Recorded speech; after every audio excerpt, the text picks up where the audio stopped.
On May 13th, the Institute of Electrical and Electronics Engineers will be 100 years old.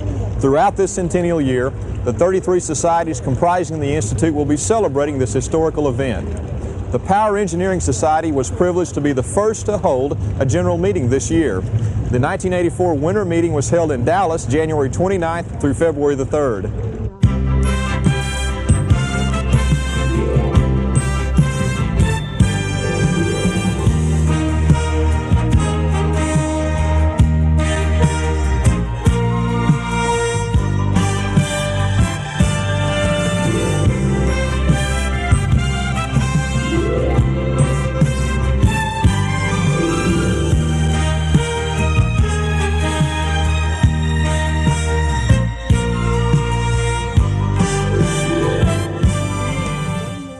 The Weeks program offered activities for each of the 2,200 members and guests attending. 85 technical sessions, operating committee meetings, inspection trips, receptions, a Texas-style centennial dinner and entertainment, and an Old West rodeo made a memorable impression on members and their guests. The awards luncheon and the special session highlighted the week's activities. General Chairman Gil Berman welcomed participants to one of the best attended awards luncheons ever held at a PES general meeting. I would like to welcome those of you that have not been here earlier to the 1984 Winter Power meeting. We're off to a good start. One of the highlights of the meeting is this awards luncheon, and I'm particularly gratified to see such a splendid turnout. I hope you enjoy the luncheons and the proceedings that happen that follow. This time, Following Gil Berman's welcome, the new president of the Power Engineering Society, Charles L. Wagner, greeted the attendees. Before we get into our formal program, I would like to introduce the people here at our head table. We start on my right, your left. Robert O. Duncan, chairman of the PES Awards and Recognition Department, outlined the purpose of the awards luncheon. It certainly is a pleasure for me to introduce the awards today and award recipients to you. We are honored to recognize 2 IEEE Field Awards, a Power Engineering Society Award, and newly elected fellows in our Power Engineering. For contributions to the advancement of electric power transmission technology in extra high voltage AC and DC system research and development, Ralph S. Ginz of the Bonneville Power Administration received the Habershaw Award from IEEE President Richard J. Gowen.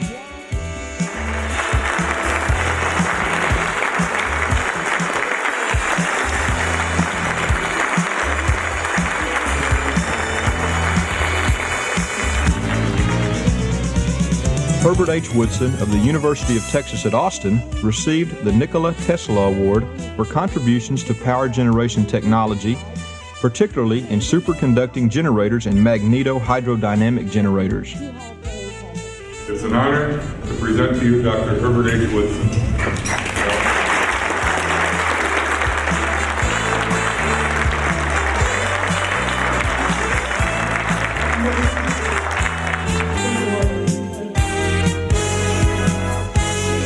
Awards for fellow grade members and presentations of special centennial medals to outstanding engineers followed the presentation of the Habershaw and Tesla Awards.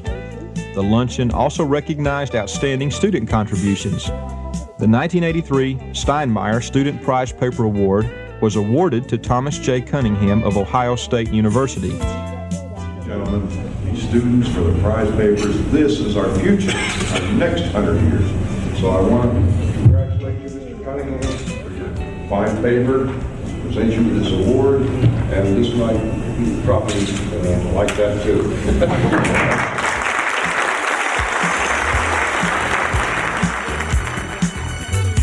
The principal speaker at the luncheon was Dr. Richard J. Gowen, 1984 president of IEEE. Now we reflect on our first 100 years.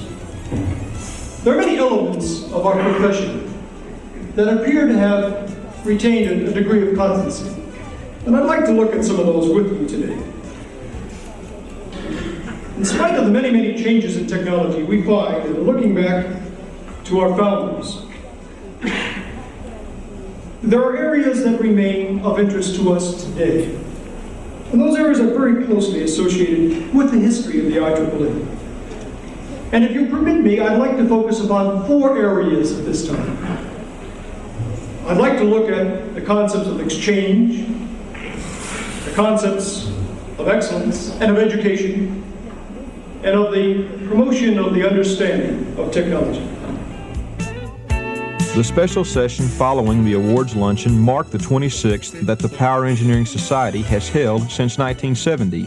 These sessions address issues related to power and energy, issues that are of concern not only to engineers, but also to the general public. The 1984 session, Electric Power 100 Years Past and Future, featured Dr. Reese Jenkins, Professor of the History of Science and Technology at Rutgers University. Dr. Herbert Woodson, moderator of the session, introduced Dr. Jenkins. First of all, we're going to have a slide presentation that will be an illustrated history of the electrical engineering profession, after which we're going to have a panel discussion of the future of the industry.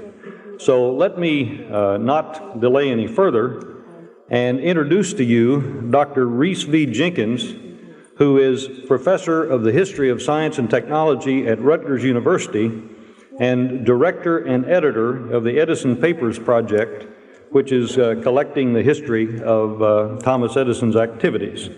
Dr. Jenkins has a PhD in the history of science from the University of Wisconsin at Madison, and before going to Rutgers about 5 years ago, he was at Case Western Reserve University. So without further ado, let me introduce Dr. Reese Jenkins.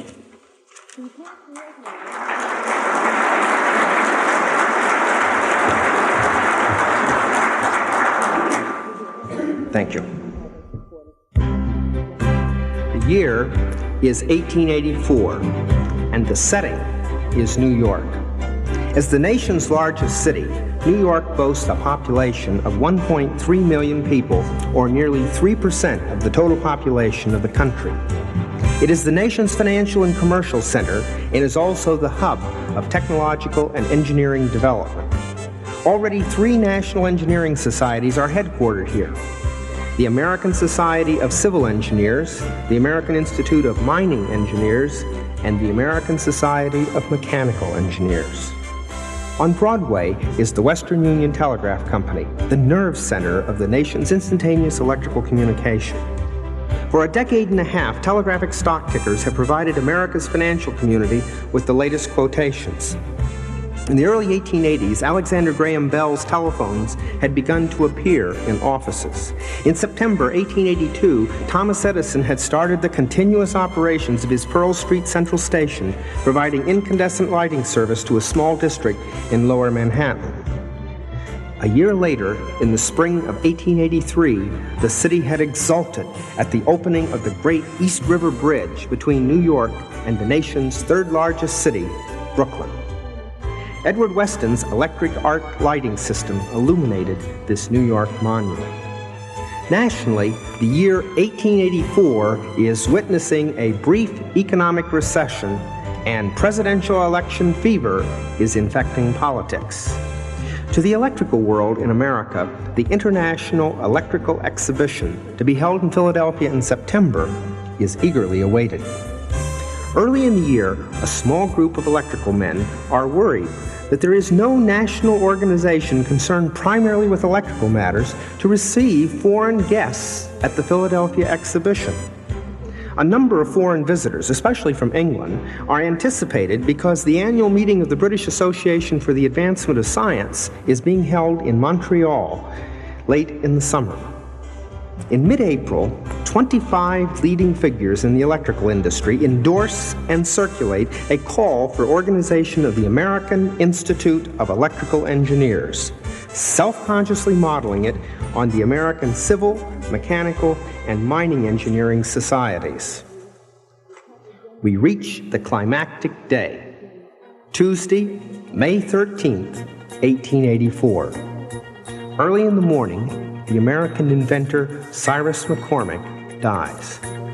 In New York, the headlines of the papers trumpet the news that Navajo Indians massacred a family, 20 cowboys, and 15 soldiers at a ranch in Utah.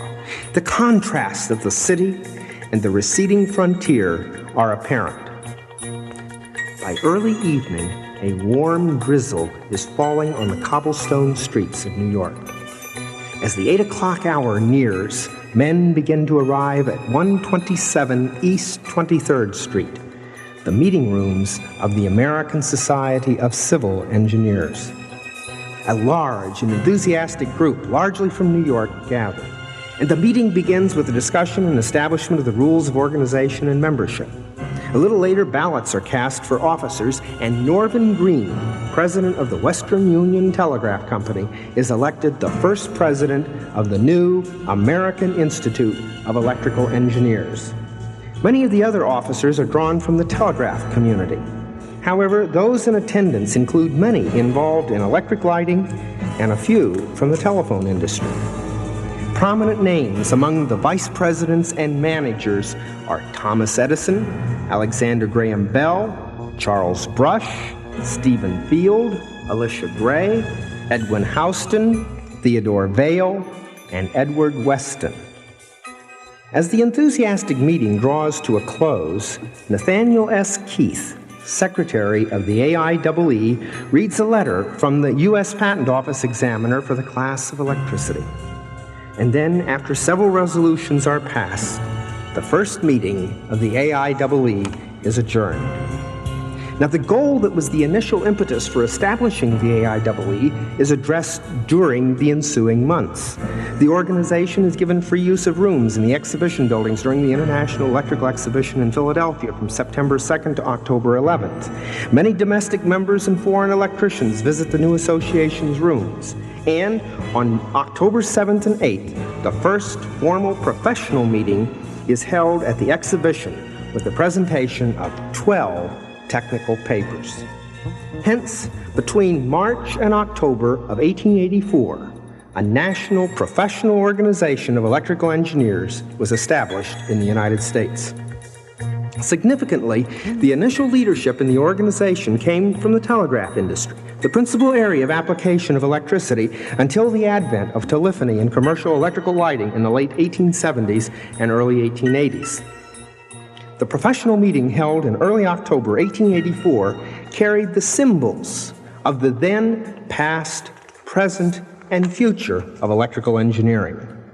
The leadership of the organization, predominantly from telegraphy, represented the past. The emergence of strong influence of electric lighting and power seen in the dominance of the papers presented at the meetings reflected the then present and near future. And yet, the AIEE's first professional paper, Edwin Houston's On the Edison Effect, foreshadowed the importance of electronics to electrical engineering in the future. The founding of the AIEE also in part reflected the values and attitudes of American society at the time. In its first century, the nation had held a subordinate position to Europe in the leadership in science and technology.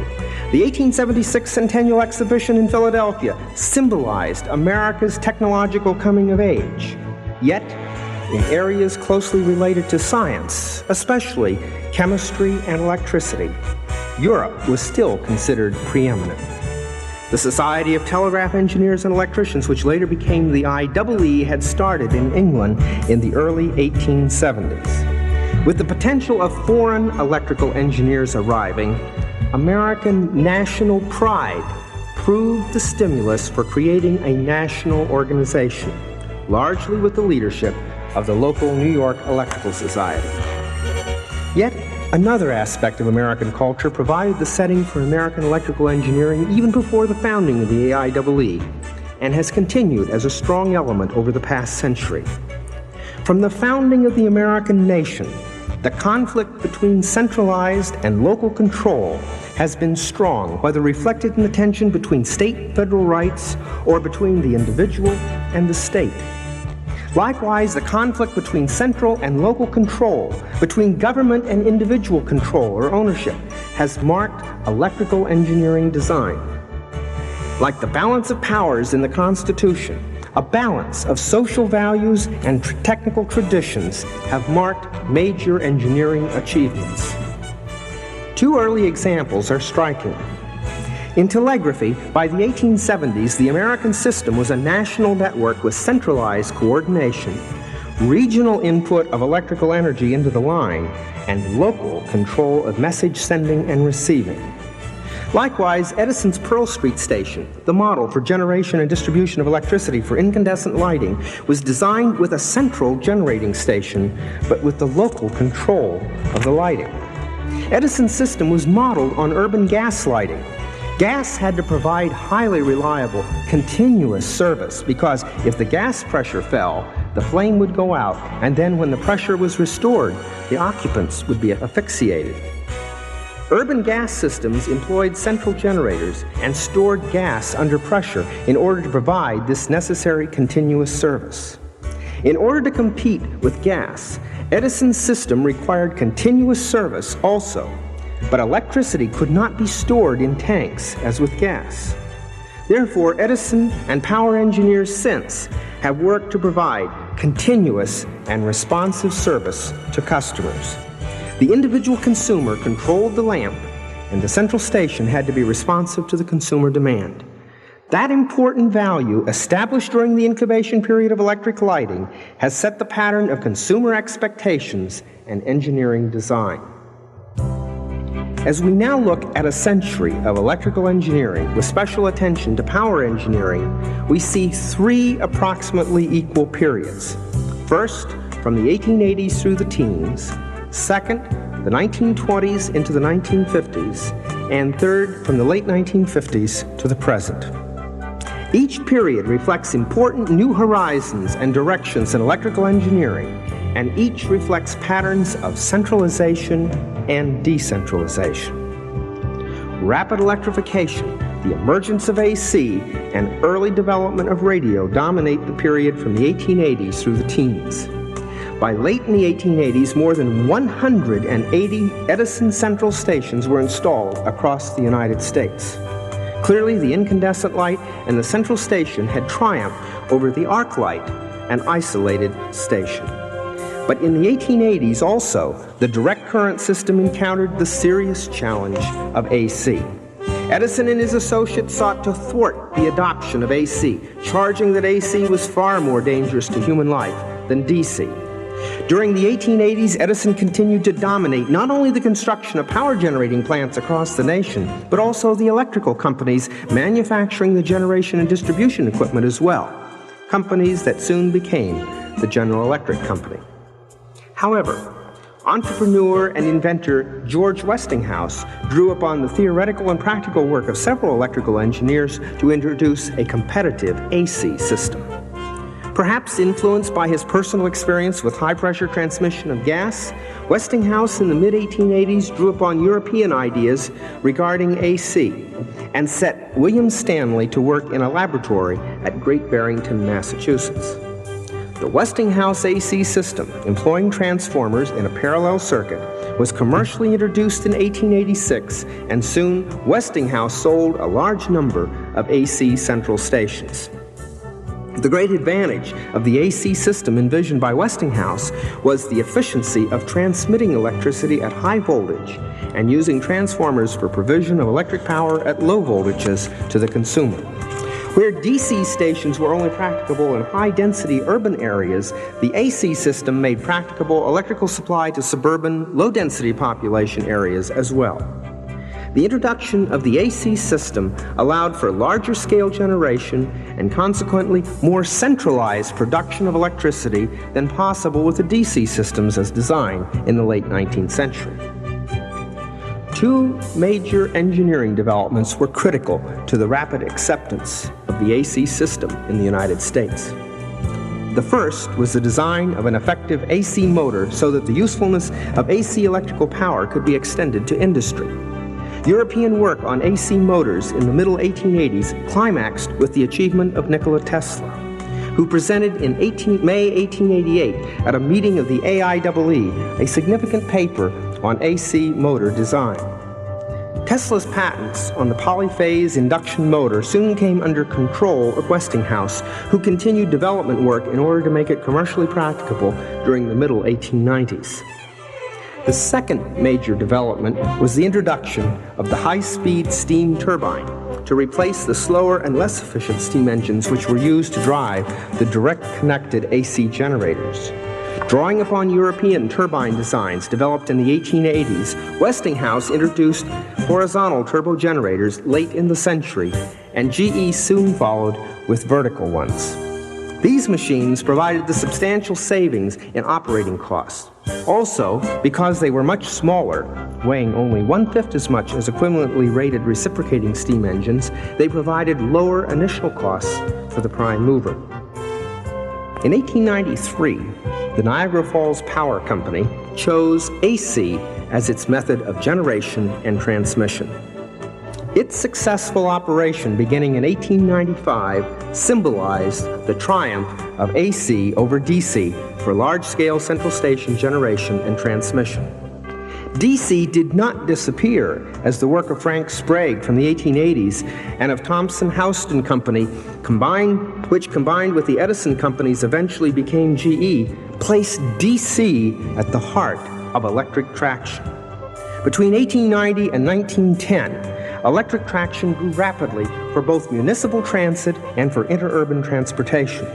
It played an important role in the development of what became known as the streetcar suburbs, the initial phase of an urban decentralization which electricity, automobiles, and trucks have fostered to the present time. During the first 2 decades of the 20th century, central stations became increasingly important. Industrial use of electricity increased markedly, but with improved transmission, the central station, instead of the isolated generating plant, increasingly provided the electrical service. High voltage transmission, especially in the West, connected remote hydroelectric facilities with distant metropolitan areas. Increasingly, utility entrepreneurs such as Samuel Insull in Chicago interconnected their central stations in order to facilitate load diversity, to provide improved reliability, and to lower costs. Electrical engineers provided the theory, design, and know-how for the development and installation of increasingly complex and sophisticated generation, transmission, and distribution facilities. By the turn of the century, the leadership in electrical engineering had shifted from the inventors and rough-and-ready operators from the practical school to those graduating from formalized electrical engineering programs in the nation's leading colleges, technical schools, and universities. Likewise, institutionalized research, pioneered by early electrical experimenters such as Thomas Edison at Menlo Park, New Jersey, became the pattern among major electrical manufacturers such as General Electric, Westinghouse, and Bell. Theoretically oriented designers such as Steinmetz played key roles in translating rapidly changing theoretical and mathematical concepts into practical application. Between the turn of the century and 1920, electrical generation increased nearly tenfold, and central station output increased nearly 15-fold. During that period, electrical rates were cut in half, as nearly half of the urban and suburban dwellings in the United States had electricity. Yet, less than 2% of farm homes had service.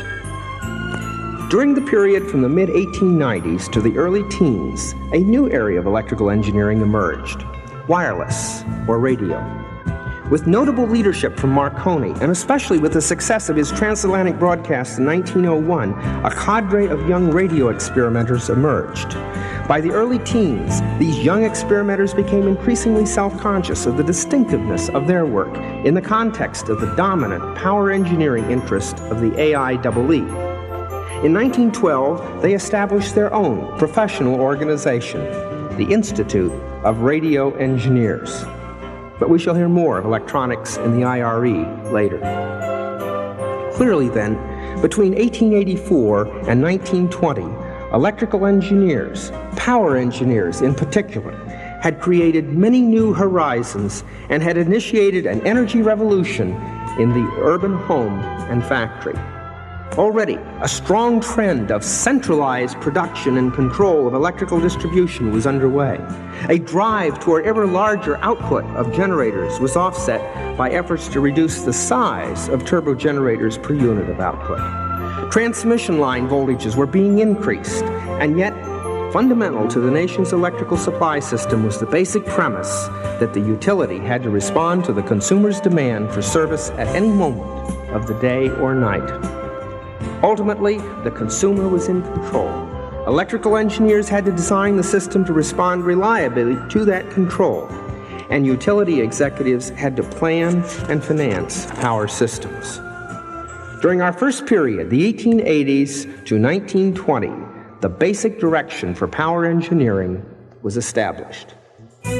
As we now turn to our second period, from the 1920s to the 1950s, the new horizons in power engineering lay in the integration of power systems, increased scale of generation and transmission, and in development of new applications for electricity for the home and factory. By 1920, many utility companies had interconnections among their own power stations. With increased concern for protection of high-voltage lines and transmission systems from lightning, major improvements in transmission line protection were developed in the 1920s and 1930s. As transmission voltages increased and interconnections among utilities developed, financial integration of companies also increased. Between 1920 and 1948, the number of private utility companies decreased by 4/5, while generation increased nearly 7-fold. One of the pioneers in interconnection among companies was the Pennsylvania-New Jersey interconnection. Based on an agreement signed in 1927 among Public Service Electric and Gas, Pennsylvania Power and Light, and Philadelphia Electric, the Pennsylvania-New Jersey interconnection employed both 220 kV and 66 kV lines to take advantage of load diversity among the three companies and to treat the combined generating units as one system, loading generating units for maximum economy. The success of this interconnection led to its expansion in 1956 to the Pennsylvania-New Jersey-Maryland interconnection with the inclusion of Baltimore Gas and Electric.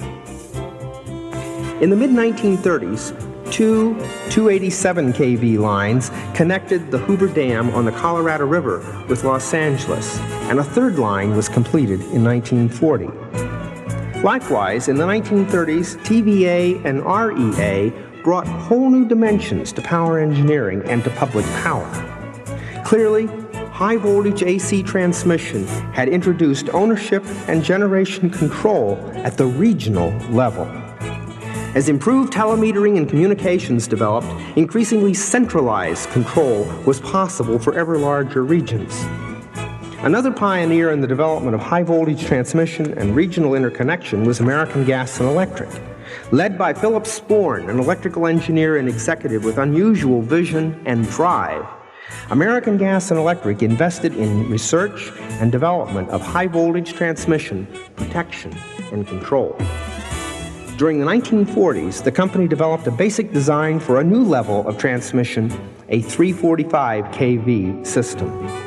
The first link in this system went into operation in 1953 and eventually became a part of a system extending from near Chicago to Roanoke, Virginia. Meanwhile, electrical and mechanical engineering developments in the design of turbogenerators led to new levels of production efficiency.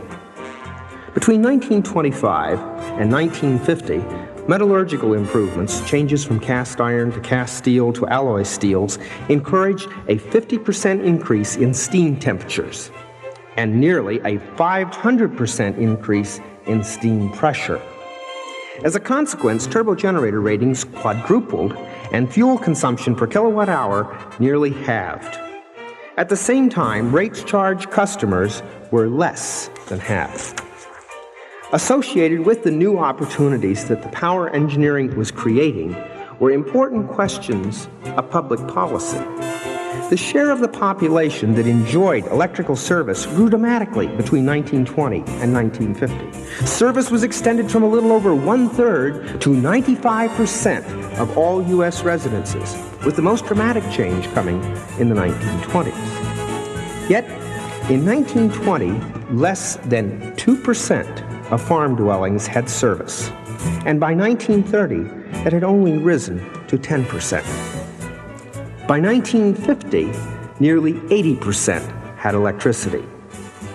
Clearly, by the end of the 1950s, the combination of regional expansion of companies, improvements in transmission efficiency, the lowering of electrical rates, and action in the public sectors, especially achievements of REA and TVA, aided in bringing electrical service to the entire nation, and electrical output increased 15-fold.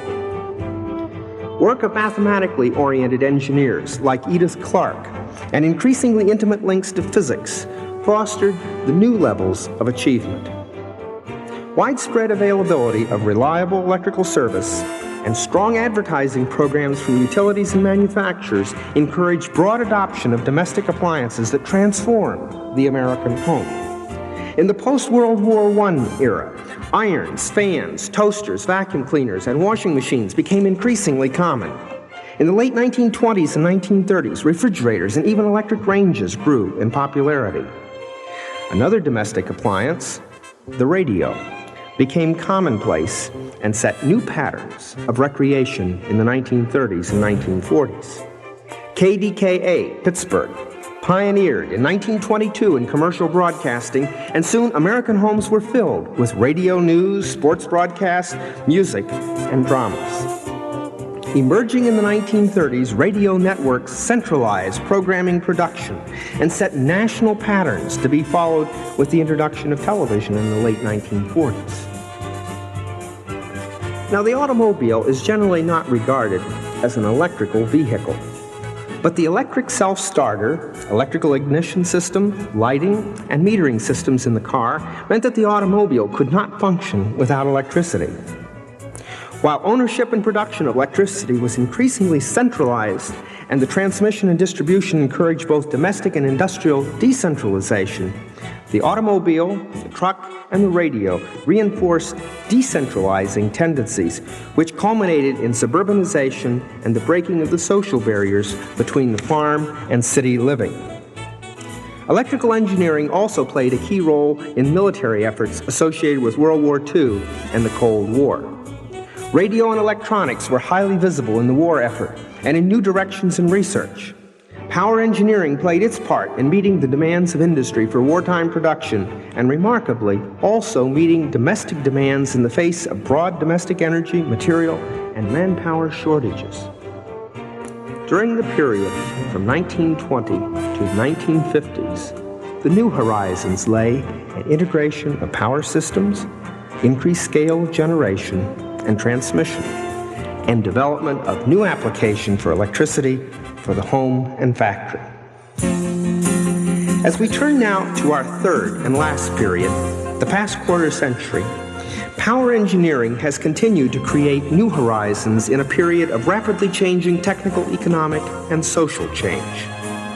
The introduction of nuclear power, new engineering and organizational approaches to reliability, and the rapid assimilation and exploitation of the computer are dominant themes during the past quarter century. In the wake of the shock and devastation of the atomic bomb, power engineers, in cooperation with other engineers and scientists, took the initiative in leading the way to the peaceful uses of atomic energy. The construction of nuclear power plants represented a special engineering challenge, building an entirely new power generating system. The initial enthusiasm for the nuclear program was excited by forecasts of low production costs, growing scarcity of traditional fuels, continuing rapid increases in demand for electricity, and less environmental pollution. With the passing years, the social and economic environment changed dramatically, and the nuclear program, one of the engineering marvels of the century, is now in serious jeopardy in the United States. At the same time, the social and economic forces which have so seriously affected the nuclear program have also altered some of the traditional patterns of power engineering and the electrical supply industry. The success of power engineering in placing electrical power at the very core of modern life has had substantial social consequences. Because of the centrality of electricity to our lives, and because of the traditions of responsiveness to the consumer and of a very high order of reliability of service, expectations have risen and today are very high. We all remember the late afternoon of November 9, 1965. Just a little over 18 years ago, the Northeast blackout affected the service of 30 million people and stunned the nation, the utility industry, and the power engineering community. It became clear how vital electrical energy was to our modern society, and as a consequence, how high consumer expectations were. It also became clear that with ever larger generating units, rapid growth of systems, and stronger interconnections, there had risen substantial vulnerability to the spread of the transient effects of sudden disturbances. In the wake of the Northeast blackout, there soon were organized regional coordinating councils, and in 1968, the National Electric Reliability Council was established to collect and disseminate reliability criteria and to spur planning, construction, operation, and control procedures for interconnected systems.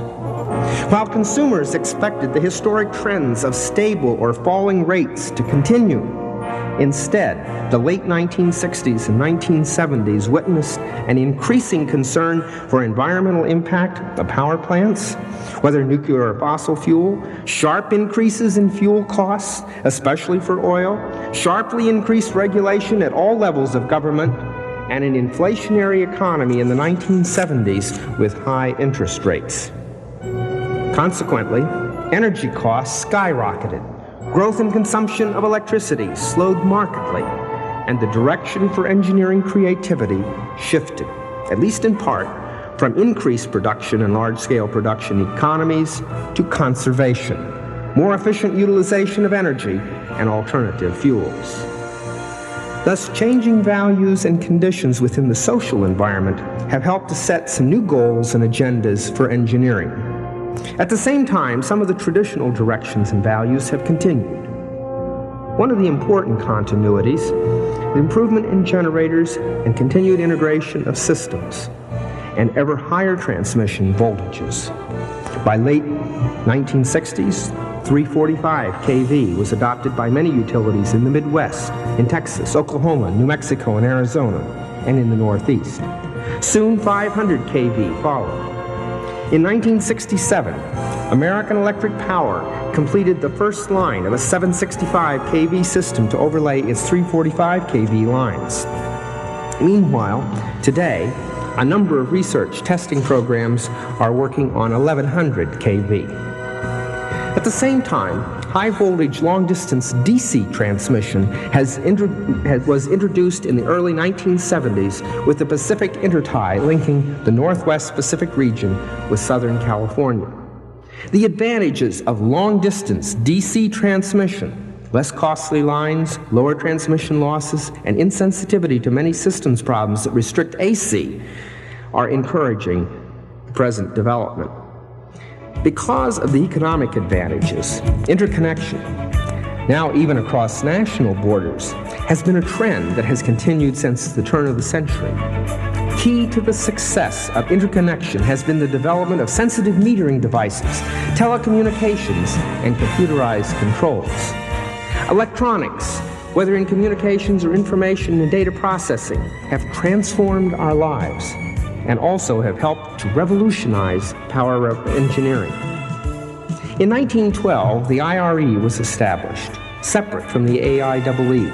But in 1963, the two merged to form the IEEE. The prominent role of electronics, computer engineering, and systems engineering in power engineering has marked the last decade. Perhaps the most significant application is in the control rooms for interconnected systems. The information, the variables, the decisions are very complex. The real-time information and the forecasts are both vital to the decisions that affect system stability, reliability, and ultimately consumer costs. But of course, the computer is also playing a key role in customer service, in engineering design, and in the research laboratory. Yet, this design, problem solving, and customer service are geared to the three constants of the past century of power engineering. The three R's: responsiveness, reliability, and research. When Thomas Edison designed his Pearl Street station, the premise was that the station had to respond to the consumer's demand at any moment. the ultimate control was in the hands of the consumer. Today, in the control rooms of the power pools and interconnected systems, generators are started or shut down, and power is switched from district to district, oftentimes by computer, in response to consumer demand. At the same time, these interconnections help to provide the backup in the case of unusual demand or accident, guaranteeing steady, reliable service throughout the nation. But behind the first two R's of responsiveness and reliability is the foundation, the third R, research. Whether in the laboratory facilities of major manufacturers such as General Electric or Westinghouse, or smaller suppliers, whether in joint research efforts through EPRI, or efforts of individual companies such as Consolidated Edison or American Electric Power, or whether in federal installation or university laboratory, research is the foundation for the creative new engineering ideas for the horizons of the future. In the past century, the three R's have reflected historic American values. While electrical engineering has helped to create worldwide transportation and communications capabilities, as well as play a key role in space exploration and defense, power engineering has built ever larger power systems with increased centralization of control, and yet with an ever wider availability of electricity throughout the land. Along with the automobile, truck, and electronic communication, dispersed electrical service has encouraged suburbanization of manufacturing and the suburbanization and recently even the ruralization of the population. Some predict that in this environment, the microcomputer in the home may return us to a work pattern of the past, the cottage industry, the ultimate in decentralization of the workplace. American values have also placed a strong premium on size. American engineering achievements typically have emphasized bigness, whether it is the span of a bridge, the height of a skyscraper, or the rating of a large generator. But the true value here seems not to be exclusively on bigness, but upon the degree to which it departs from human scale, the macro and the micro. Hence, American engineering also takes pride in smallness, or smallness per unit of capacity, whether in the size of a radio, a computer, or even a power generator. In either case, we take pride in that apparently ultimate value, the new. Traditional American values reflected in the past century of power engineering achievements include an emphasis on size, growth, newness, and centralization. But at the core are the three R's of responsiveness, reliability, and research. The challenge for the engineers of today is to address imaginatively and with integrity the changing technical demands and social expectations in order to create the new horizons for the second century of electrical engineering. Thank you.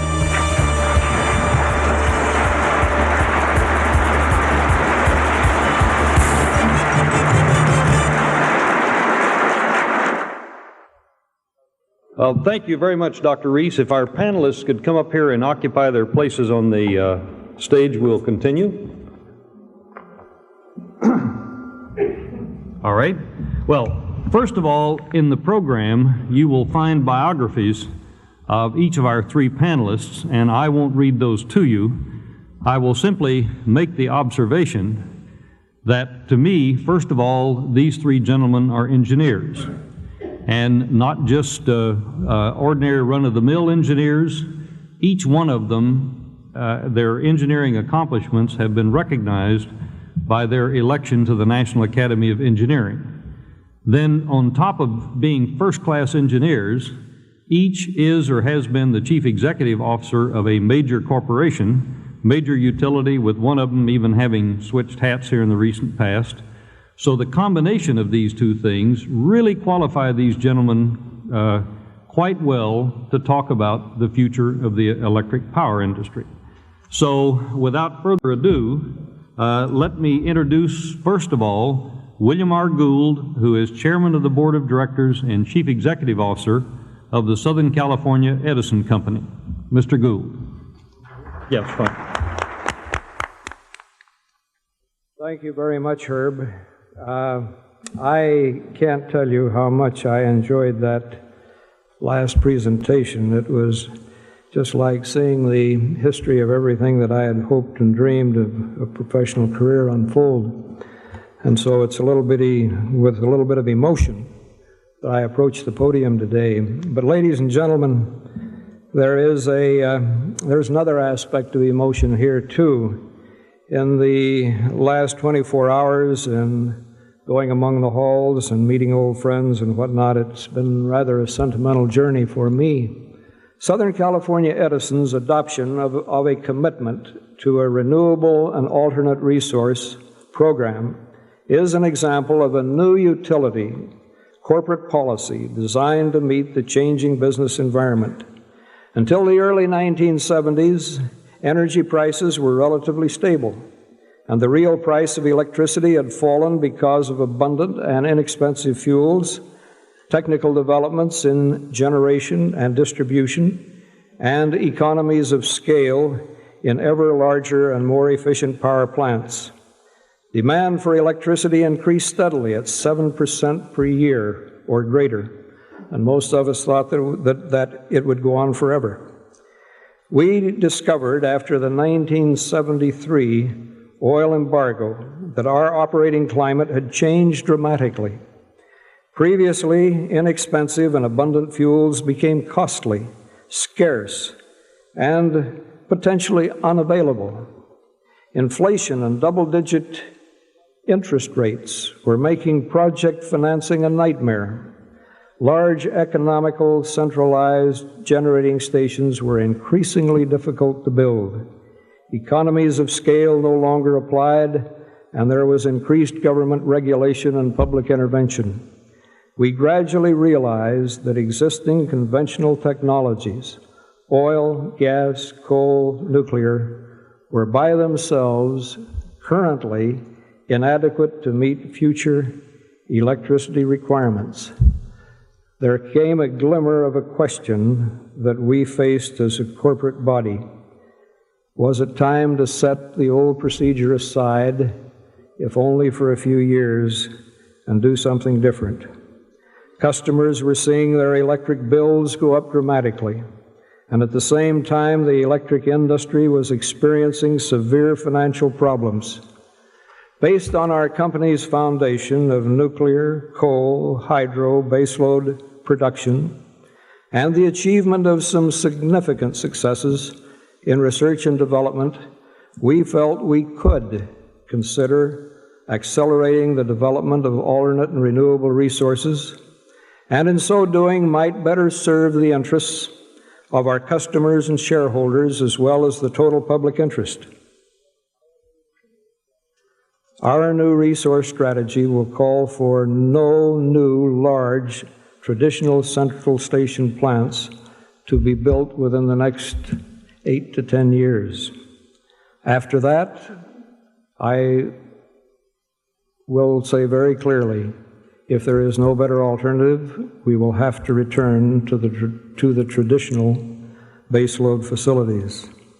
But by the end of the decade, our new system resource strategy, including economy off-system purchases and increased conservation and load management, is projected to reduce capital costs by over $2 billion from what large central station plant capacity would have cost. Now, if in presenting this new perspective that we have on resource planning, I have been less than modest, if I have been in any way preaching that this is the only way to do it, then I apologize. I'm humbly grateful we've had the success. It worked for us. It may not work for everyone. It may not work for more than this decade. But for this decade that is so troubled, with nuclear plants littering the marshland like wounded ducks, where nuclear needs a success story, not rhetoric, we have provided some of those things. And in the eyes of this CEO, who was an engineer and hopes to be considered an engineer still by his colleagues, I don't think it was all that shabby. Thank you for listening to me. I'm grateful to be among you. I'm humbly proud to be counted as your peers and colleagues. Thank you.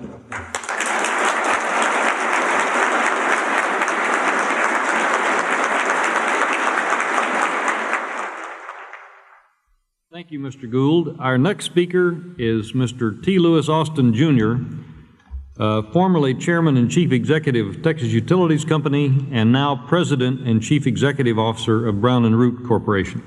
Mr. Austin.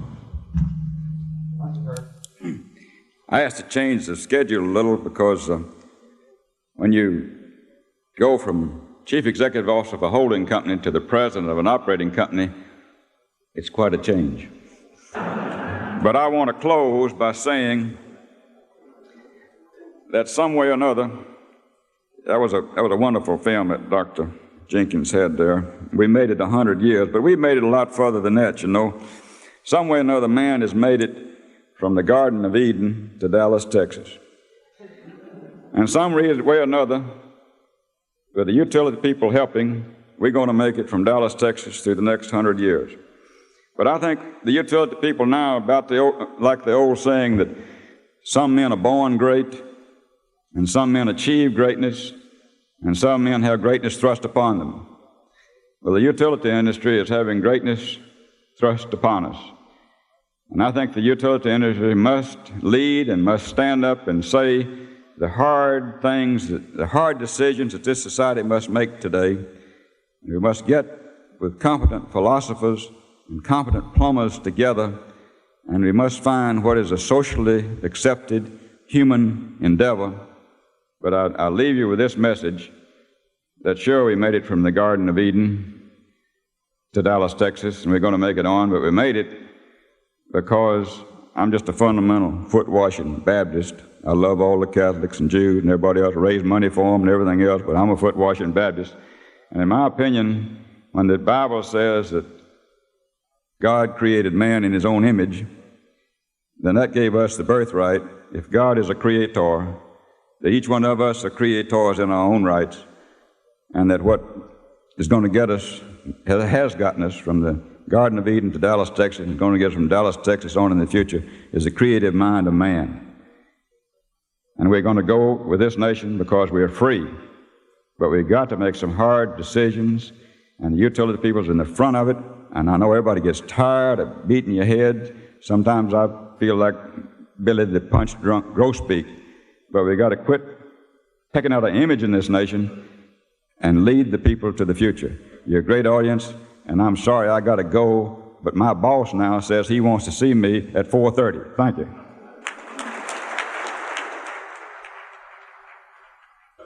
Our next speaker now is Willis S. White, Jr., who is Chairman and Chief Executive Officer of the American Electric Power Company and its operating and other subsidiaries. Mr. White? Thank you very much, Herb. Like those that preceded me here to the podium, I too was impressed with the presentation that Dr. Jenkins gave us earlier as we watched the history of the first 100 years of this industry. We need to build all of the flexibility we can into our planning strategies in order to be in the best position possible to deal with the future uncertainties as they arise. We need to learn from our past errors. The key word, I think, is flexibility. Flexibility to deal with those unanticipated events that can so abruptly change the future. Our past is rooted firmly in science and engineering, and I believe that science and engineering will remain the essential ingredients in the future. We have a moral responsibility to speak out and correct inaccurate information that the public has. We should no longer let those uninformed zealots and politically motivated opponents have the center stage all to themselves. We need to learn to communicate effectively if we're to have an informed public. Engineers, electrical engineers, have to learn the art of communication. As engineers, we have truly invented the future of the past 100 years. Now we have the obligation to invent the future of the next 100 years by seeing that society understands and appreciates what we're doing in trying to accomplish, and that what we're doing is truly in the public's best interest, both in the short and the long term. Only if we can achieve that societal goal can we truly expect to make the contribution that we should make to the betterment of society. Thank you very much. Thank you, and thank you all for being an attending body.